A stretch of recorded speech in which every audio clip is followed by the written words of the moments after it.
Hey guys, we have Echo Fox versus Team Liquid.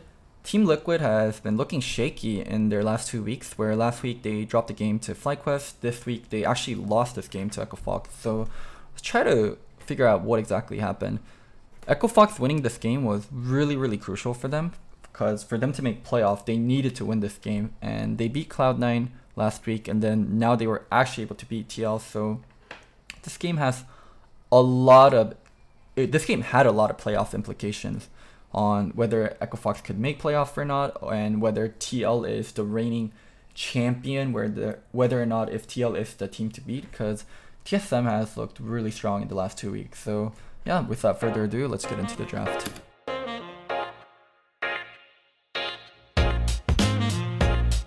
So Echo Fox opening up with Ryze ban. Ryze has been a split pushing threat that Echo Fox hasn't dealt with very well. So it looks like they're banning it. It could have gone to Jensen, or it could have gone to Impact. The Impact or Cannon ban is definitely towards Impact. Looks like Echo Fox don't feel confident playing against these strong split push solos. And that makes sense because they have been drafting late game team fighting comps, and how you beat majority of the good team fight comps is to out split push it. GP might be a really weird ban for a lot of people, but GP ban is more of a throwback ban to Impact, and it's one of the only carries that he played extremely well along with Rumble, so that's why the GP ban's coming out. For Team Liquid, Vladimir ban, I mean, good if your team has to play into a Vayne, or if your team wants to play a Vayne. Silas, just a good first pick in general, and Jace, a pick that TL isn't comfortable playing themselves, but when given to other teams, it's extremely strong. So Lissandra first pick. Lissandra extremely strong right now because her counter picks have actually not been doing the best, like Cassio, Syndra. These champions struggle a lot versus Rek'Sai, so a lot of times Liss ends up being a really good pick because now the counter picks don't do as well.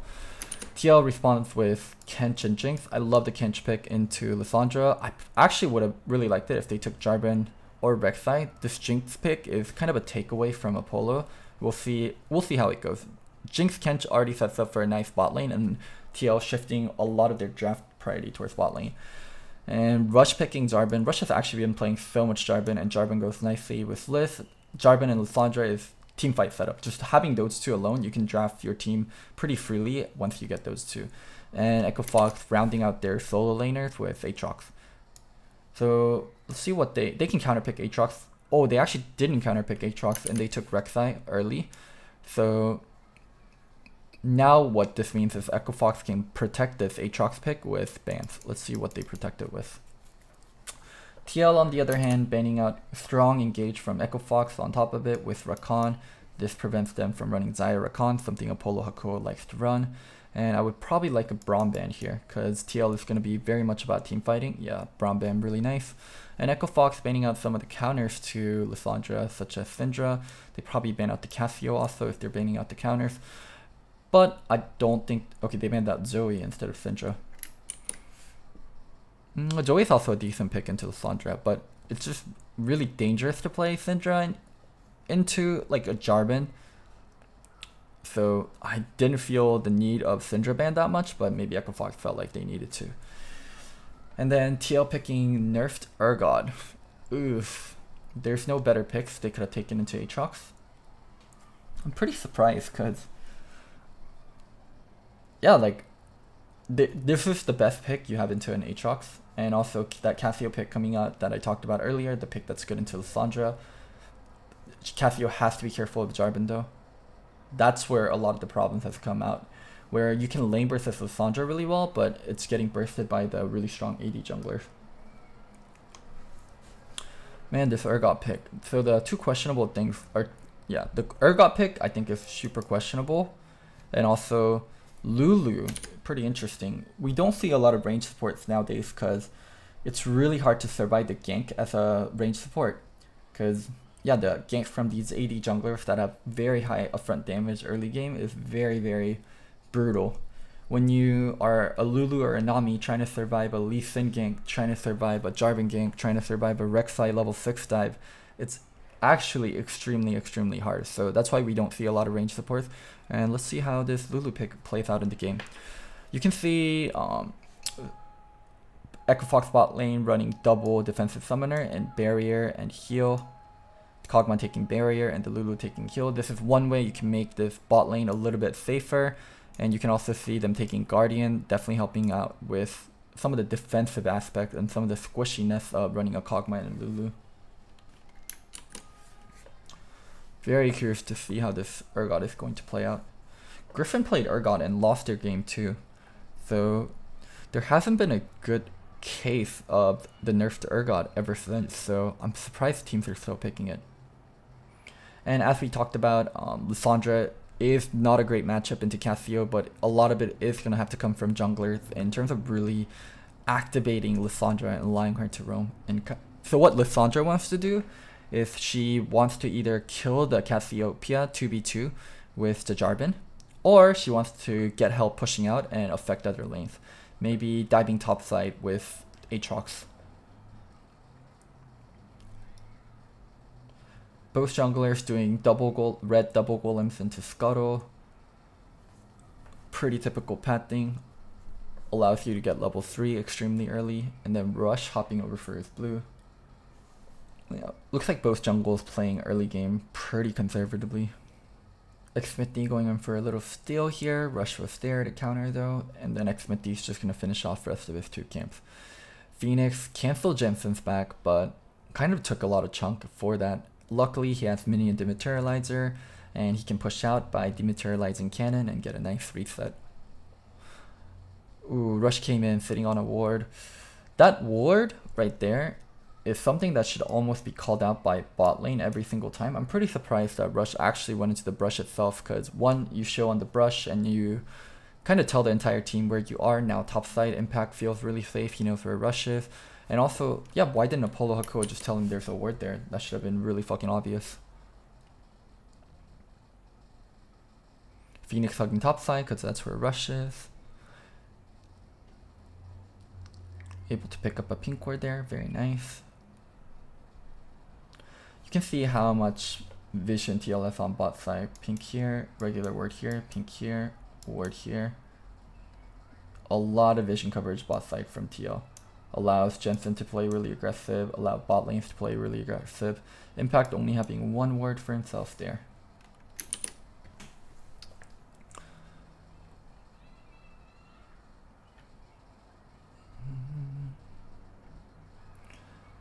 Now Double is kind of low, still hasn't gotten his back yet, and actually getting decently outlaned by the Lulu Kog'Maw. Lulu helps so much in laning because you're a range support into melee support, so I'm not too alarmed. Doublelift is behind. It's just one thing I am alarmed from is lack of kind of gank on the Fox bot lane. Fox able to take the Ocean Drake there. Oh, early game Ocean Drake, one of the best Drakes to take. Probably the only thing better than Ocean Drake early game is Earth Drake, just due to how well it scales and allowing you to get plating a little bit easier. But Ocean Drake, definitely the second best early game Drake. It's the best early game Drake overall, but you still would almost always have Earth Drake just due to how strong Earth Drake is. Or Mountain Dragon if you want to use proper terminology. You can see how little Jensen has actually pressured the Lissandra Cassio matchup. Both Lissandra and Cassio even on CS, and if you want to get technical, Jensen actually behind on CS, about 3 CS down.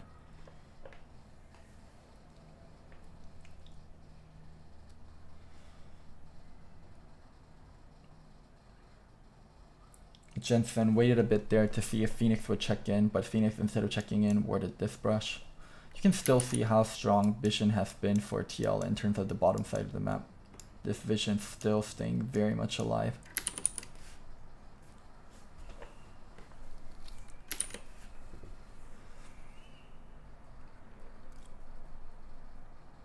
Remember that 2v2 that we talked about? Both teams are going to look for it very heavily.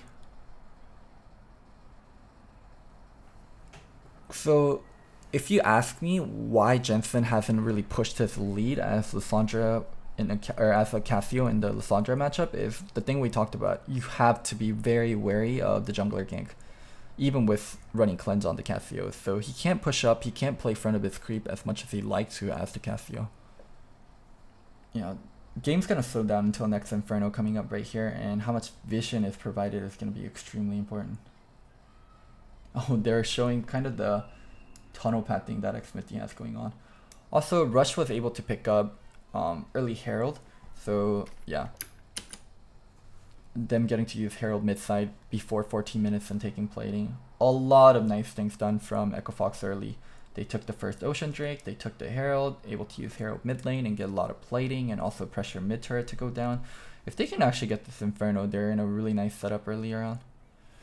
And TL not really able to pressure, like bot lane is where they want to pressure. They definitely do want to pressure the Lulu much as possible, but they actually can't because they picked a Jinx, so they don't really have CC to pressure the Lulu, and their supporter is a Tom Kenchu, also doesn't have CC, so very little setup play possible on the Lulu Kog'Maw. And Lulu Kog'Maw getting to farm out and actually even out farm the Jinx. Very nice for Echo Fox. TL has so much vision bot lane, but they weren't able to get the first dragon. They're also behind on farm and behind on priority from bot lane, so they're actually losing out a lot. Core and Jensen able to get behind, and Urgot teleported, so they were able to kill the Kog'Maw very easily, but Echo Fox firing back and able to get the Urgot and the Rek'Sai. Wow, let's see how this actually went down. Very nicely played from Echo Fox. So you can see both teams are fighting for setup on Dragon, and TL with Kench, and also who's the other person? Cassio showing up behind and being able to go on Apollo, and Urgot TP right here. So 3 people showing up behind Apollo. Let's see what they do. And they're able to pretty much instantly kill Apollo, and Impact flashed in to try to get a fear on who is this target, Jarvan. Let's see what they do for the rest of it. But Phoenix TP'd in, and so did Solo, so kind of Impact and Xmithie are split from rest of the team. So I can imagine that's why they end up dying, yeah. Impact and Xmithie split from rest of the team, and Echo Fox just collapsed behind. So it was really greedy for TL to go forward when there were counter TPs held in place, so their nice play onto Kog'Maw actually turns out to be a bad play, and coming down 1 kill to 2 and actually losing first turret, and also forced to give up Inferno on top of that, looking really bad for TL in terms of what they were able to accomplish early versus what Echo Fox was able to accomplish early. So Echo Fox is able to get a turret, 2 dragons, and Herald early game. That is a lot of objective given up for free.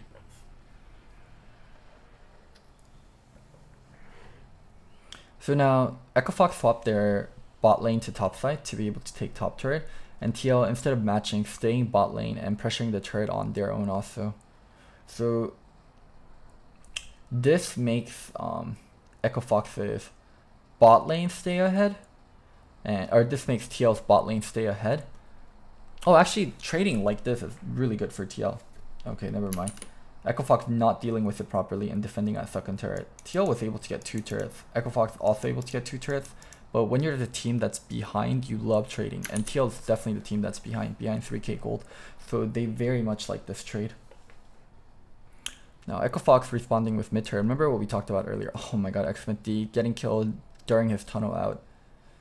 Great engage by Rush, and then Phoenix was the follow up. Wow, Echo Fox able to get so much early turrets, 4 turrets early. Holy shit, they're in control of this game.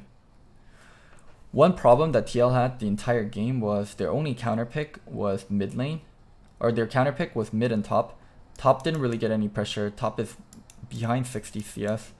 Mid lane also couldn't build pressure due to being against the AD jungle, so they gave up Lissandra and they got 2 counter picks, but none of their counter picks did anything.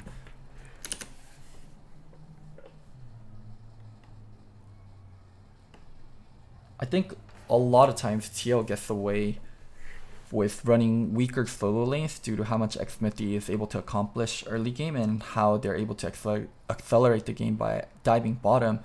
But this time instead, there was no dive bottom, and Lulu was never punished. Like Lulu Kog'Maw was never punished, so TL in a really bad spot.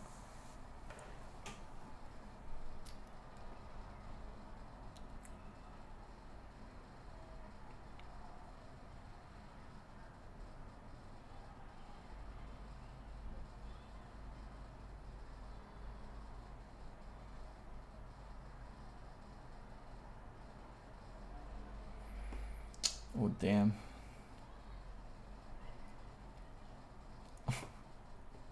Echo Fox, oh man. Holy fuck, let's rewatch this play. What the fuck? That was definitely a what the fuck.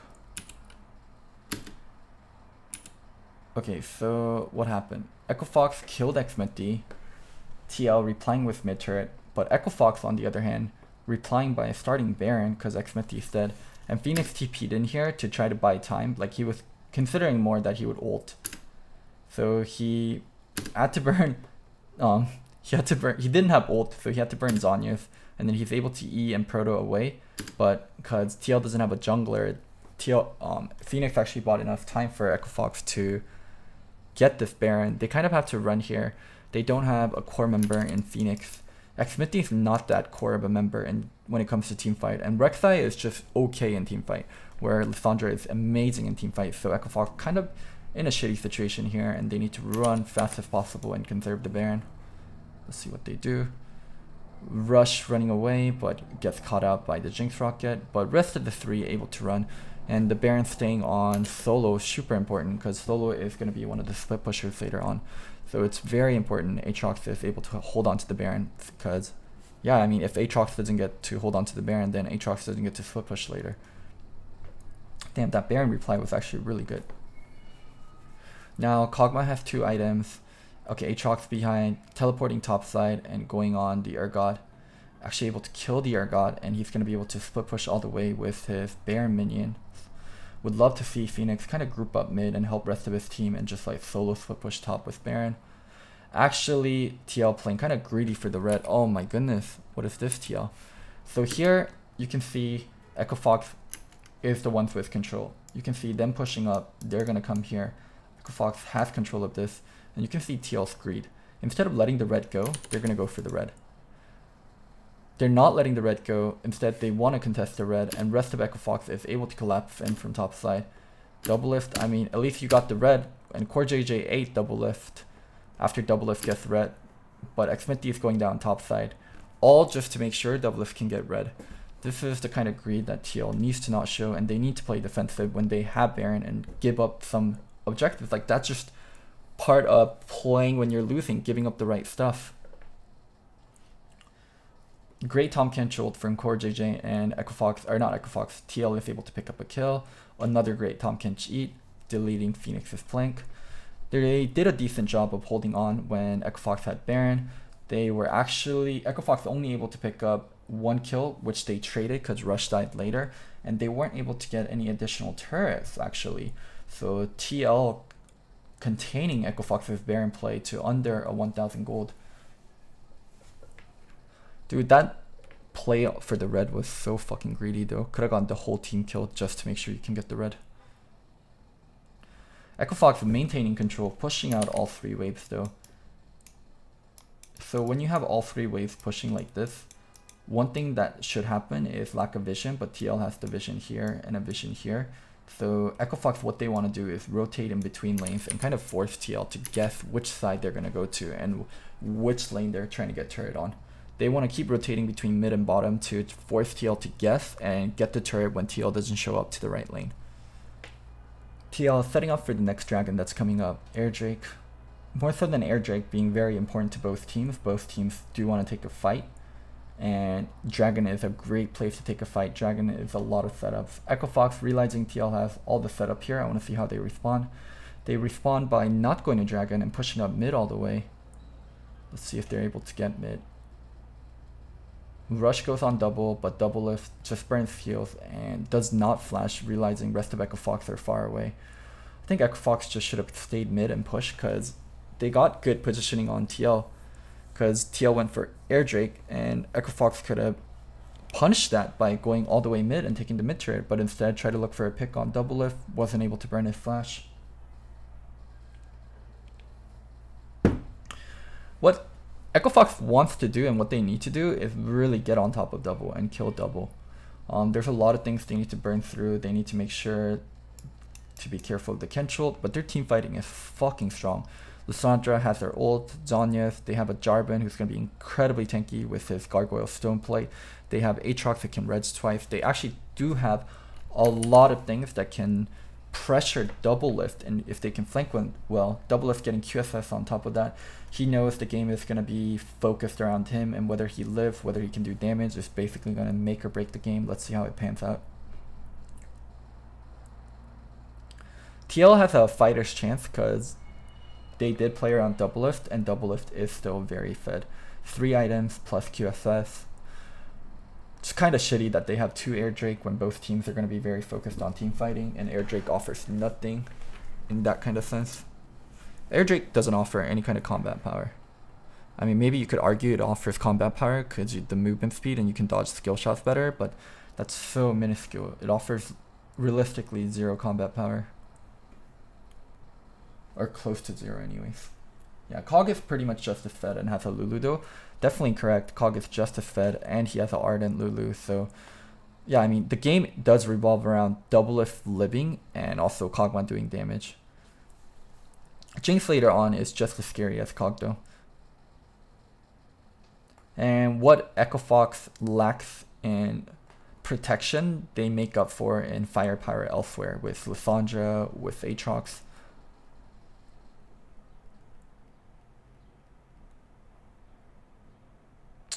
Oh, actually going on Urgot there, getting a decent chunk. You can see both teams very much care about the Baron, and they're trying to take control on the Baron. Echo Fox with better Baron control actually. Pink ward here, pink ward here, pink ward here, while TL only has a ward here and there. So the map is kind of split alongside this line. Phoenix getting behind, buying time. Kind of troll though, what the fuck were you doing? What the fuck? Holy shit, that's a troll ass moment from Phoenix. Wait, why the fuck did that happen? So they took Dragon, and Phoenix is like, oh shit, I can flank. They took Dragon, and Phoenix is like, I want to flank. You got your flank there, buddy. Good job. Great flank by Phoenix, actually kind of fucking him. He didn't even get on top of double lift, so that flank meant nothing, and the rest of his team was so far away. So TL replying with mid turret for Dragon. This is what Echo Fox should have done earlier, just run all the way down mid and get the Dragon. I mean, it's a lot easier for TL because Phoenix vented. Echo Fox gave up all their control on Baron due to Phoenix dying there. Chasing out Xmithy though. Yeah, one thing that was really bad about this game is they drafted Rek'Sai, and Rek'Sai didn't make any kind of early game play or any kind of dive, and he really didn't have space to make any kind of those plays, so that's actually something that's really bad. Phoenix going in here, buying time well this time. Start going with ult and Zanya. That's just such a good way to buy time after Lissandra.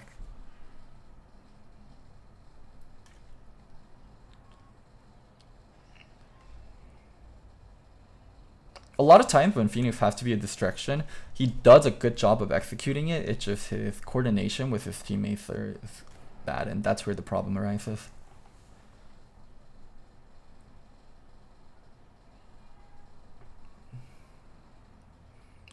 Oh, Xmithy. Damn, Xmithy's not having a good day. Getting caught out so much and also playing Rek'Sai and not having lanes that he could have played towards too makes the game really hard on him.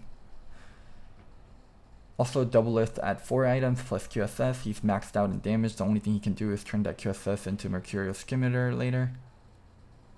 Double lift low. Eaten out. Echo Fox actually able to snowball their Baron advantage this time and able to get mid turret and bottom turret. Or mid inhibitor, excuse me. Up 3.3k gold from that Baron power play. Very nice. And then finally playing for this. Let's slow down because this is where the game ends and this is where it's really important. Jensen uses Miasma, grounding everyone. Echo Fox continuing on with their push though.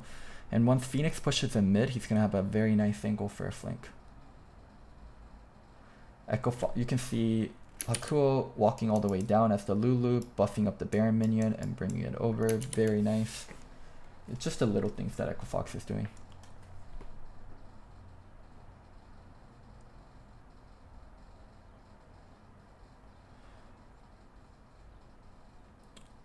Oh man, that was actually so nice. We'll go over this really quickly. You can see impact, flashy, instead of doing E flash, which is bad. you should E flash, not flash E.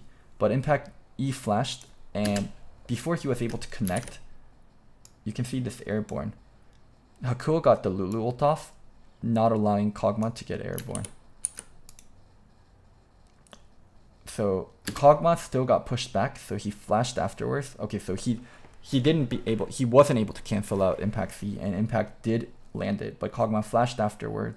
Jensen didn't have Miasma up, and you can see Phoenix going in, rooting everyone, and then getting on top of double with Solo, and actually able to kill him. Solo able to flash with his final Q and killing Doublelift. That was so crucial. Where TL kind of butchered their engage and they weren't very well timed. Getting the Miasma W underneath the Kog'Maw probably would have meant that they can kill the Kog'Maw instantly. It would still be a lot of shield and heals to burn through, but the execution of their engage, whether it was possible or not, is still butched. And Echo Fox, realizing Doublelift has no flash and able to counter engage and kill him. Damn, this game wasn't very fluky from Echo Fox. They they had a better early game than TL. With that better early game, they were able to pick up a lot more objective. Their Baron setup was actually done really nicely, and their team fighting was actually done very well too. In more ways than not, when a good team loses to a bad team, it's the good team losing the game, but this was definitely Echo Fox winning the game.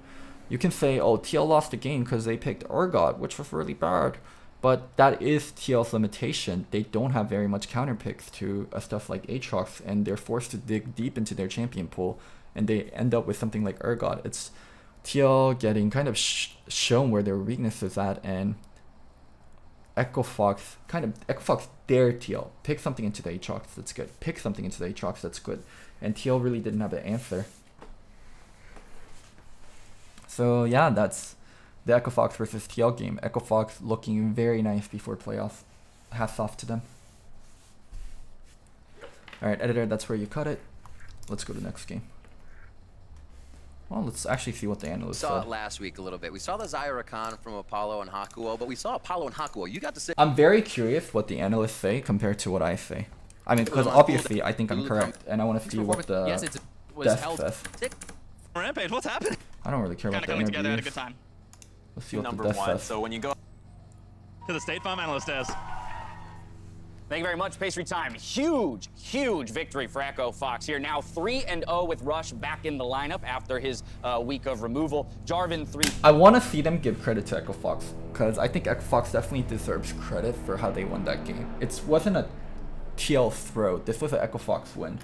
Times, but a win over our first place team puts them currently in that 6th place slot. It is important to recognize that it is not secured. They just have to stay one game ahead of CLG and Optic Gaming. but you're feeling so good. You just took down team number 1. So when you go What do you think of TL using excuse that we're just practicing this comp or chance? Because I know team practice in scrims and try out on stage once they think it's good, but people don't seem to realize. against CLG, who's in Well, the same boat you they're are, definitely they're not gonna trying have as much Urgot. confidence They as you are. definitely Even if do CLG think wins Urgot is today, good, and they're they still picked going to it. come into tomorrow as the underdogs because of this win. Yeah, very much so. Mark, thoughts? I mean, it's absolutely insane that they were able to come back and get this 3-0. I think everyone thought they were dead in the water, even with Rush subbing in at the start of last week. And what's crazy is it doesn't look like, oh my God, Rush is back 1v9, let's slam. It's actually a more Face check will be controlled, uploaded tomorrow, like, or maybe even mistake-free tonight. Echo Fox that's We'll turning see. all these wins. Right. I mean, we got to take a look at gold leads built by the different laners across Echo Fox in this game, and out to that kind of early 2K lead across the entire team. Solo in the top lane, building 1,000 on his own. I mean, a lot of this is draft. I mean, Urgot's supposed to be dead until next patch when he gets his buffs back. And, Right. and like, I don't know why they're picking him.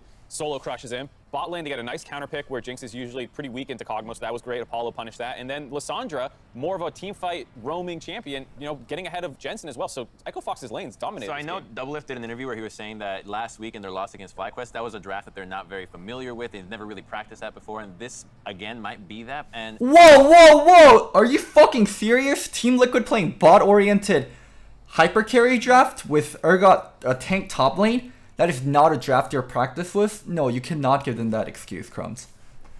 No, Crumbs. No, don't play even. devil's advocate and say that if you're playing a draft that you're not familiar with and the coaching staff is aware of that, it's usually because in playoffs you're going to have a game that your draft is weaker, and your players are going to have to figure out how to win being down in draft. And What? TL playing Teamfight Draft is not like TL took Jinx away from Echo Fox because they thought Jinx was the premier hypercarry AD, something that Apollo has been good on, and Echo Fox prepared the Kog'Maw as a counter into Jinx. TL went on something they were very comfortable with, a Teamfight Draft. Whoa, fuck, man. So I don't necessarily mind that Team Liquid is playing this way right now because it should make them stronger in playoffs. Right. I mean, what? I love Crumbs, and actually, like, me and Crumbs grabbed dinner, and I invited Crumbs to be a guest on Listen Loco, and we're trying to figure out the time, but I just do not agree with this. TL played a draft they were 100% comfortable with. they're still, again, the #1 team in the league. I don't think there should be major cause for concern, although we will contrast that in just a bit against teams like TSM who are surging. But I want to return to your control point, Mark. Let's take a look at that second Baron in this game, because that's exactly what this was control. Right, you pick the enemy jungler, great, you're already ahead, obvious call, go to Baron. But it's what you do from there that I'm really excited to see out of this team, because with Phoenix and Rush, those are two guys who love to go in. Phoenix looking for a flank instead of going in. But when you're looking for a flank, you need to go around like this. He needs to start moving this way. If he like meets double lift here, that's actually really good for him too. Phoenix, over start the course moving. Of the season. This Start time around, moving. Phoenix waits in the flank, knows that they have Start plenty of moving. damage on Okay, the Baron, he started moving a little bit late. And I think it's because he wanted to hide much as possible. But once they see the tanks, it's really okay for him to move. He comes around from the flank and takes his claw in. He doesn't get baited into looking for the aggressive ult. Okay, actually, it turned out fine. I would have liked to move earlier, but it turned out perfectly Forces the fine. cleanse out of Jensen, self-ult, heal, and then Kog'Maw finishes the Baron, and then they walk away. Boom. You don't need to go all in with that flank, Rush turning off Baron. Yes, actually, hella good take from Mark. So Mark is talking about how good of a control Echo Fox had, and that's something that Echo Fox struggled with so much, having good control and actually playing their comp properly, actually closing out the game when they have a lead. And this was a really fucking good take from Mark, because yeah, this is what Echo Fox struggled with all split, and they were able to finally fix in the last 2 weeks and really coming out looking strong. So much credit to Mark and much credit to Echo Fox. Trying to end the game instantly right there. They did the really smart play of just Lissandra 1v4 zone while the rest of the team was Baron. And that actually set up their win because they got the flash out of double lift, which lets them then tower dive bottom lane and win off of one push. So the patience actually pays dividends later off. Yeah, now we, of course, know that Golden Guardians locked one of the 2 remaining playoff spots. Echo Fox is one of the teams in that conversation. Does this iteration of Echo Fox feel like the top 6 team? I think so. They looked really good here. They seem to be really confident in the way that they're speaking about the game and the way that they're just saying the coaching staff is doing a great job. Rush is back in. Everyone's doing this, but maybe Clutch Gaming comes out and they one up it and then CLG comes. So Crumbs is kind of pushing the narrative of Echo Fox looking good because they're saying positive things. I wish they talked about a little bit more of what's actually happening within Echo Fox, like the kind of analysis that Mark made regarding Echo Fox being more controlled, Echo Fox turning their identity from this chaotic team that does nothing to this well-oiled team fighting machine that knows how to play the mid and late game really well. I think that storyline is way more important than saying, oh, we trust the coaching staff.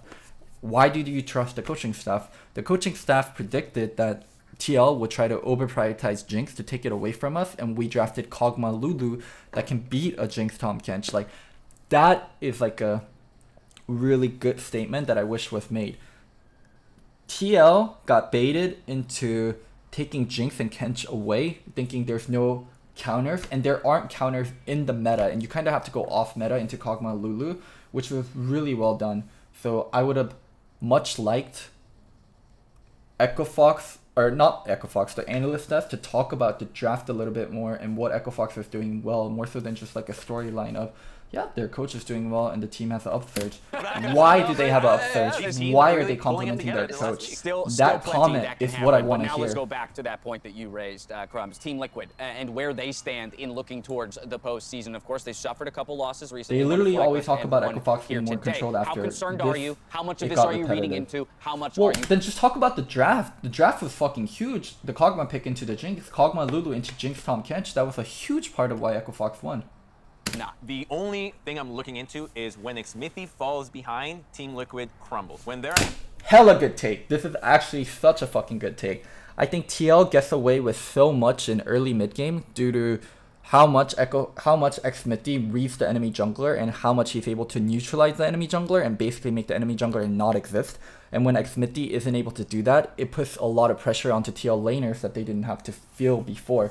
So I love this take from Crowns. I actually love this take. They're doing great. They're just crushing everywhere. But it seems like Xmithy is such a strong catalyst for this team that if he's to be singled out in the draft, in the playstyle, I'm not sure how Team Liquid's going to do in falling back up, because every time that he's falling behind, they come back not because of their own doing. It's usually the other team just fumbling their advantage. I mean, this is the second game, including the TSM loss that they had in the first half of the split, where like Smithy is not just like, oh, I'm behind because the enemy team really counter jungle me. He's making actively bad decisions on his own, and that's really concerning, because when that happens, like you say, he's the catalyst. Suddenly your catalyst is killing himself. It's like, what else do we have to make good plays on this team? And then to the draft point, like, this is an experimental draft. Like, you've played a ton of Urgot, you've played a ton of Cassio. Jinx is one of, you got pentakills on. He's in a music video on Jinx. Like, he's good at Jinx. These are not new champs that they're losing on, and so for me, it is a little concerning. Okay, maybe not tomorrow versus TSM, but... Thank you, Mark. Thank you for saying that TL isn't practicing comps, and they're actually on comps they're comfortable with. You know, if you don't figure out what your team wants to do and there's new drafts coming up, like, this is a little worrying. I think concern in the context... You know what I think is missing from the analyst desk? And it's kind of a pitch for myself. I actually think I would do really well on the analyst desk. And I think a huge problem with the current analyst desk right now is there's not enough conflict. And the analyst desk is very, very vanilla in their comments. I think there needs to be opposing takes and conflicting takes on the analyst desk. Apply for it. Well, I have 2 podcasts that I'm running. And I also have a 3rd project that I'm doing. So it's hard for me to make time. But I would love to do analyst desk. Maybe I do analyst desk instead of interviewing on the weekends. There needs to be more opposing takes.